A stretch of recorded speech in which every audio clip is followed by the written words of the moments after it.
नमस्कार दोस्तों, स्वागत है आप सभी का आपके अपने परिवार स्टडी शाला 2.0 में। और दोस्तों आज की जो हमारी क्लास होने वाली है वो सृजनात्मकता की दूसरी क्लास होने वाली है। ठीक है, इससे पहले हम लोगों ने सृजनात्मकता का पार्ट 1 पढ़ लिया है और पार्ट 1 में क्या क्या चीजें हम लोगों ने पढ़ी है अभी आगे मैं डिस्कशन आपसे करने वाला हूं। और इस क्लास में हम लोग देखने वाले हैं इसका दूसरा वाला पार्ट। ठीक है, और आज की क्लास में सृजनात्मकता से जितना भी आपका पॉइंट बनता है सारा कुछ एकदम समाप्त हो जाने वाला है। ठीक है, तो ये ध्यान में रखेंगे। हाँ, अब जितने भी हमारे नए साथी जुड़ चुके हैं चैनल को लाइक, सब्सक्राइब और शेयर कर दीजिएगा। और अगर क्लास पसंद आए तो ठीक है, अब हम लोग आगे चलते हैं। देखिए, जितने लोग नहीं जानते हैं तो मेरा नाम अंकित वर्मा है और यूपी सुपर टेट जो है उसको मैंने 2 परीक्षाएं हुई है, दोनों परीक्षाओं में प्रतिभाग किया था। और इसके बारे में आप ज्यादा जानकारी चाहें तो इसी चैनल पर आपको मिल सकती है। तो हम लोग आज की क्लास शुरू करते हैं, ये सारी चीजें तो बाद में बात करते रहेंगे। ठीक है, चलिए तो अब शुरू करते हैं। हम लोग जितनी सारी चीजें हम लोग पढ़ चुके हैं ये आप देख सकते हैं, सृजनात्मकता के बारे में पढ़ चुके हैं। सृजनात्मकता की जो महत्वपूर्ण परिभाषाएं हैं वो भी हम लोगों ने पढ़ रखी हैं। और सृजनात्मकता के तत्व ये इंपॉर्टेंट है, ये मैंने कल की क्लास में बताया भी था कि इसे आप लोग जरूर पढ़ लीजिएगा। सृजनात्मकता के 4 तत्व हैं, प्रवाह, नम्यता, मौलिकता और विस्तारण। ठीक है, इसके आगे अगर हम लोग बात करें, इसका इंग्लिश वाला जो शब्द है ना वो आप जरूर याद रखिएगा। आगे अगर हम बात करते हैं तो सृजनात्मकता की प्रक्रिया में मैंने बताया था कि 4 अवस्थाओं से होकर गुजरती है। कौन कौन सी अवस्थाएं होती हैं? एक अवस्था है आपकी तैयारी, आयोजन या इसे उपक्रम कहा जाता है। तो अंग्रेजी वाला आप अगर याद रखेंगे, इंग्लिश वाला जो है ना ये आपको अलग अलग नहीं मिलता है। बाकी अगर आप देखेंगे तो हिंदी वाले में बहुत सारा कंफ्यूजन आपको देखने को मिल सकता है। ठीक है, तो ये आपको ध्यान में रखना है। तो पहला आपका देखिए, अगर आप इसके अंदर की चीजें आप नहीं याद कर पा रहे हैं तब भी आपको इतना कम से कम याद होना चाहिए, ये चीजें आपको याद होनी चाहिए नाम चारों के। ठीक है, तो ये चारों आपको पता होने चाहिए। एक आपका हो गया तैयारी हो गया, दूसरा आपका है उद्भवन जिसे इंक्यूबेशन कहा जाता है। यहां से एक प्रश्न पूछा गया था कि किस जो है ये सृजनात्मकता की किस अवस्था में जो है कोई भी व्यक्ति हो जो असंगत सूचनाओं पर ध्यान नहीं देता है। यह प्रश्न इस तरीके से पूछा गया है कि अगर कोई असंगत सूचनाओं पर ध्यान नहीं देता है वो किस अवस्था में रहता है। ठीक है, तो ये आपका एक प्रश्न ये हो जाएगा। उसके बाद हम बात करते हैं जो तीसरी अवस्था होती है वो कौन सी होती है? तीसरी अवस्था है प्रदीप्ति बोलते हैं या प्रेरण बोलते हैं या इसे ही प्रबोधन बोलते हैं या इसे ही प्रकाश बोलते हैं। मतलब समस्या का जब हल मिल जाता है। ठीक है, तो ये वो वाली अवस्था होती है। और बात करते हैं, अगला है प्रमाणीकरण अर्थात सत्यापन। इसमें क्या होता है? तो इसमें आपको देखने को मिलेगा कि जब कोई भी समस्या हल हो जाती है तो उसके जो समाधान होते हैं ना उनका अन्य परिस्थितियों में प्रयोग। तो ये भी मैं बता चुका हूं आपको। सृजनात्मक चिंतन की बात करें तो आपको मैंने कल की क्लास में बताया था, अपसारी चिंतन और अभिसारी चिंतन दोनों मैंने आपको समझा दिया था। तो कल की क्लास से आपको कवर कर लेना है। प्रश्न पूछा गया था बंद अंत जो चिंतन है वो किसे कहा जाता है? तो बंद अंत चिंतन मैंने आपको कल की क्लास में अच्छे से समझाया है। एक बार केवल हम लोग रिवीजन करते हुए चलेंगे, ज्यादा समय नहीं लिया जाएगा इसमें। तो बंद अंत का मैंने कहा था ना, बंद अंत का मतलब जो भी विचार हो, जो भी आपके हल हो, समाधान हो, एक ही बिंदु पर आकर के क्या होते हैं? बंद हो जाते हैं। इसीलिए इसे क्या कहा गया? क्लोज्ड एंडेड कहा गया। मतलब कि इसका जो सिरा एक ही तरफ आके बंद होता है। और जो दूसरा था अपसारी चिंतन, तो वो क्या होता है? अपसारी, अपसार मतलब फैलाव। तो ये क्या होगा? ओपन एंडेड या आउट ऑफ बॉक्स थिंकिंग होगा। मतलब कि कोई समस्या का जो है हल कितना होगा? कई डायमेंशन में अगर बालक सोचता है तो यही थिंकिंग होती है ना। और सृजनात्मक बालक क्या करता है? क्या वो बंद के सोचता है? तो आप कहेंगे नहीं, बंद के नहीं सोचता है, बल्कि कैसे सोचता है? उसका दिमाग चारों दिशाओं में चलता है। तो इसीलिए क्या कहा गया? जो सृजनात्मक बालक होते हैं उनका चिंतन कैसा होता है? उनका चिंतन अपसारी चिंतन होता है। और एक मैंने बताया था कि मौलिक चिंतन भी होता है।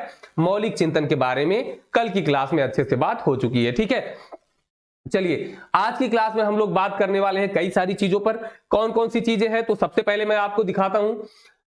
आज की क्लास में हम लोग बात करेंगे सृजनात्मकता के सिद्धांत।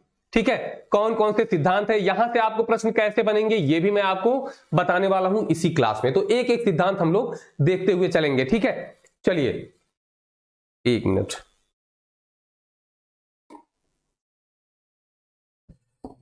वेट करिएगा जरा।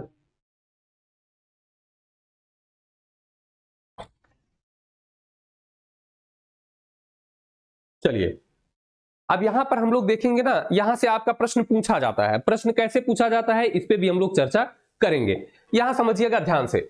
आपसे प्रश्न सिद्धांत से पूछा जाएगा। कैसे पूछा जाएगा?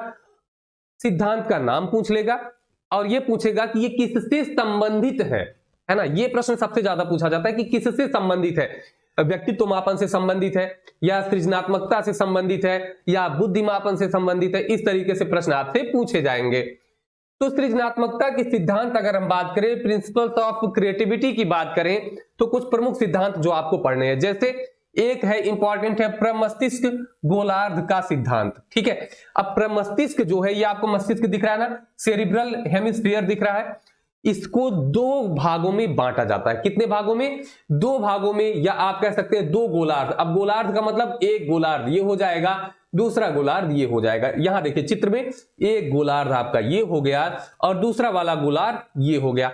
कहा गया कि इसको दो भागों में क्या किया जाता है, दो गोलार्धों में बांटा जाता है, जिसमें से एक आपका होता है दायां गोलार्ध, मतलब कि राइट हेमिस्फीयर, और दूसरा होता है कौन सा, लेफ्ट हेमिस्फीयर होता है, मतलब कि बायां गोलार्ध। तो दायां और बायां गोलार्ध दो में इसे बांट दिया जाता है।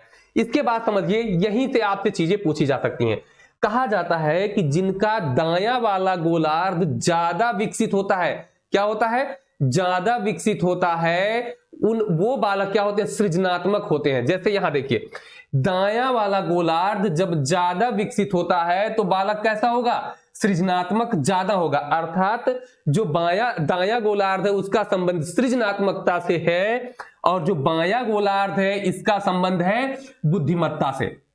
किससे इसका संबंध, बुद्धिमत्ता से है। मतलब कि गोलार्ध की बात हो रही है, अगर दायां वाला विकसित है ज्यादा तो वो सृजनात्मक होगा, और बायां वाला विकसित है तो कैसा होगा, उसकी बुद्धि ज्यादा होगी। अब यहां पर बात आ गई कि ठीक है, बुद्धि और सृजनात्मकता को आप ऐसे कैसे बता रहे हैं, तो यहां समझिए, देखिए जब सृजनात्मकता अधिक होती है बालक में, मतलब कि दायां गोलार्ध अधिक विकसित होता है, तो वो कैसा होगा, सृजनशील होगा। और जब बायां गोलार्ध विकसित होगा तो बुद्धि ज्यादा होगी, तो उसकी तर्क शक्ति बढ़ जाएगी। कैसे बढ़ जाएगी, तर्क शक्ति। बुद्धि का संबंध तार्किकता से और सृजनात्मकता का संबंध किससे होगा, नवीनता से होगा। किससे होगा, नवीनता से, नए विचारों से होगा। तो दोनों चीजें आपको ध्यान में रखना है। प्रश्न आपसे पूछ सकता है कि यदि किसी बालक का दायां गोलार्ध विकसित है तो वो कैसे होगा, कैसा होगा, तो उसमें देगा तार्किकता, अधिक तार्किकता वाला होगा या अधिक सृजनशील होगा। तो आपको क्या लगाना है, अधिक सृजनशील होगा। ठीक है, तो एक सिद्धांत आपका ये हो गया। बाकी के आपको नाम पता होने चाहिए, उनके बारे में मैंने थोड़ी थोड़ी चीजें यहां पर आप लोगों के लिए लिख रखी। जैसे एक है मनोविश्लेषण सिद्धांत, और जहां भी मनोविश्लेषण शब्द आ जाए तो वहां आपका उत्तर क्या होना चाहिए, क्या होना चाहिए, सिगमंड फ्रायड।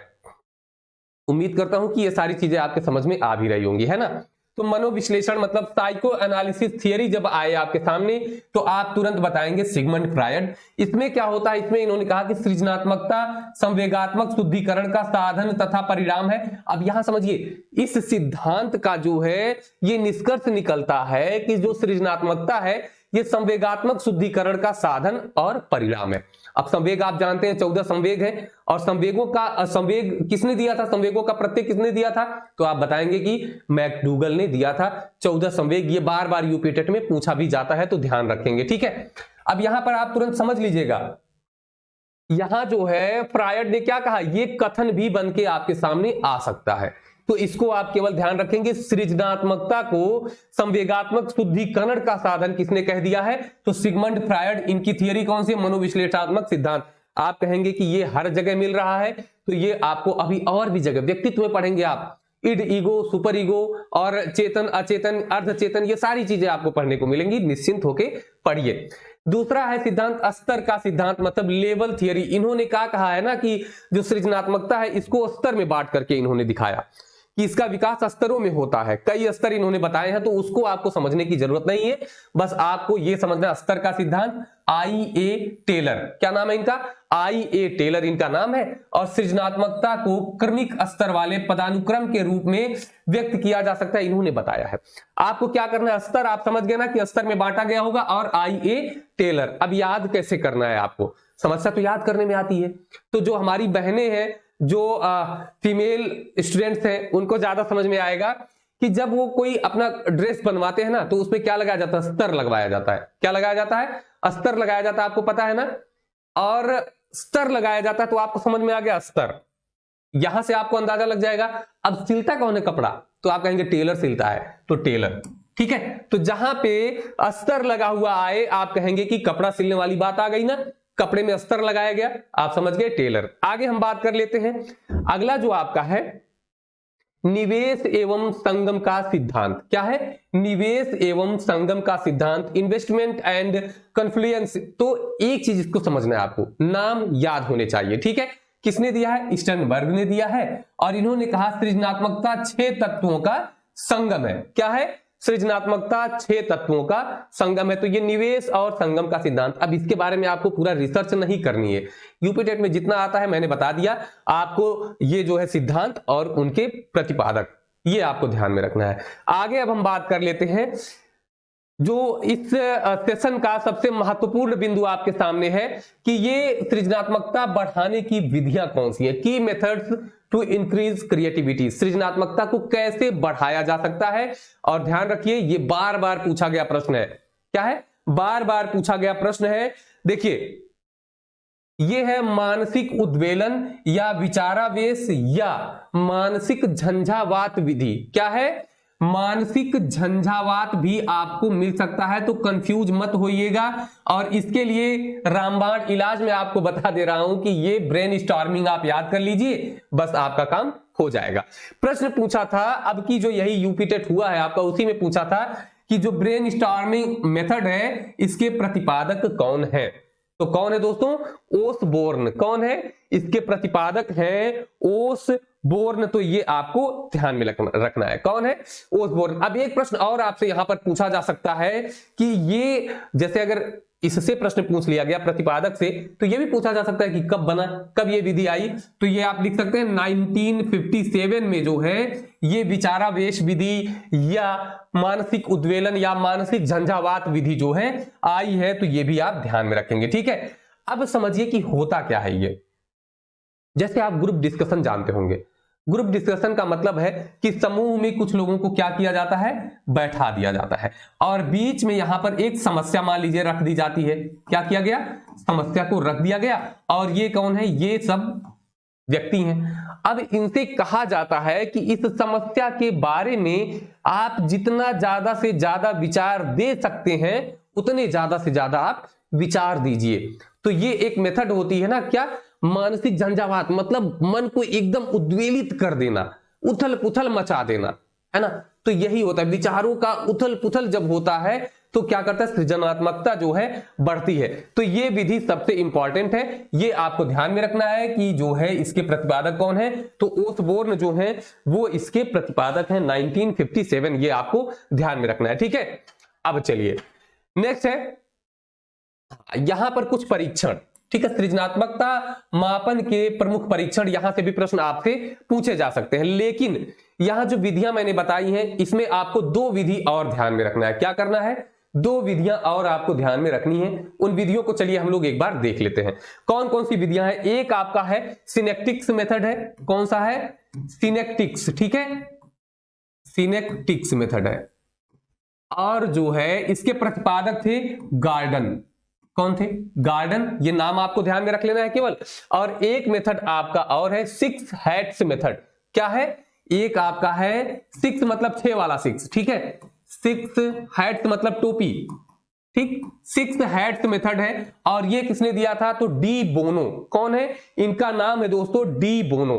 तो ये आप ध्यान में रखेंगे, डी बोनो के द्वारा ये दिया गया था। तो ये आपको केवल याद रखना है।